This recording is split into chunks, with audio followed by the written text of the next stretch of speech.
কফির কৌটা দেখে অনেকেই হয়তো ভাবছেন যে কফি দিয়ে কি হচ্ছে। আসলে এখানে কফি দিয়ে কিছুই হচ্ছে না, কফির কৌটাতে ঘি ঢালা। এই তো, বলুন তো আমি কি রান্না করছি, দেখি বলতে পারেন কিনা। আপনারা ভাবতে থাকুন, আমিও বলছি। এটা হলো আমার আজকের সকালের রান্না, সবজি দিয়ে খিচুড়ি।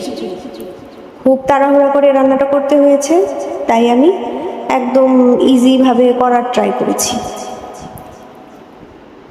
মসুর ডাল দিয়ে খিচুড়িটা করেছি।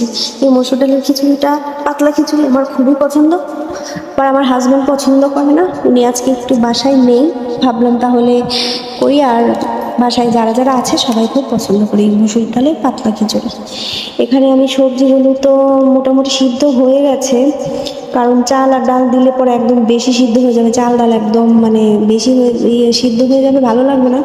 সেই জন্য আগেই আমি সবজিগুলো দিয়েছিলাম, দিয়ে পরে চাল ডাল দিলাম। এই পাশে আমি আবার আরেকটা চুলায় আমি ফোড়নের জন্য রেডি করছিলাম। ফোড়নের মধ্যে ছিল তেজপাতা, শুকনো মরিচ, তারপর 5 ফোড়ন দিয়েছিলাম, দিয়ে তারপর হালকা ভাজা হলে পেঁয়াজ দিয়ে দিলাম। পেঁয়াজ দিয়ে তারপর আমি একটু অল্প আদা দিয়ে দিলাম, দিয়ে এখানে আবার আমি পাশের চুলায় আবার নেড়ে চেড়ে দেখছি যে কী অবস্থা। আমি ফুলকপিগুলো পরে দিলাম, কারণ ফুলকপি আগে দিলে ফুলকপিও বেশি সিদ্ধ হয়ে যায়, ফুলকপি আস্ত থাকে না। আমার আবার ফুলকপিটা একটু আস্ত থাকতে ভালো লাগে, আমি ফুলকপিটা একটু পরেই দিই। তারপর এই যে দেখতে পাচ্ছেন মশলাগুলো কষাচ্ছি, মানে ভাজছি। এখন আমি বাটা মশলা দিয়ে দিব, এখানে জিরার গুঁড়া দিয়ে দিব, আর হলুদ লবণ পরিমাণ মতো দিয়ে দিব। লবণ আগে দিয়েছিলাম সিদ্ধতে, এখানে অল্প একটু পরিমাণ মতো দিব।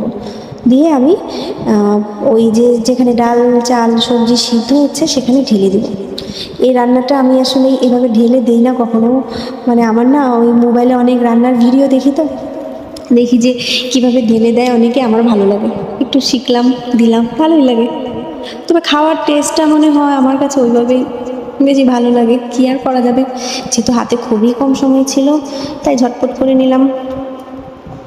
এই তো চাল ডাল একদম প্রায় সিদ্ধ হয়েই গেছে মোটামুটি, আর 20% মতো হবে। আমি যে এখানে মশলাগুলো ভালো করে কষিয়ে নিচ্ছি, আর মশলাটা মানে মিডিয়াম আঁচে রেখে আমি ভালো করে কষাচ্ছি।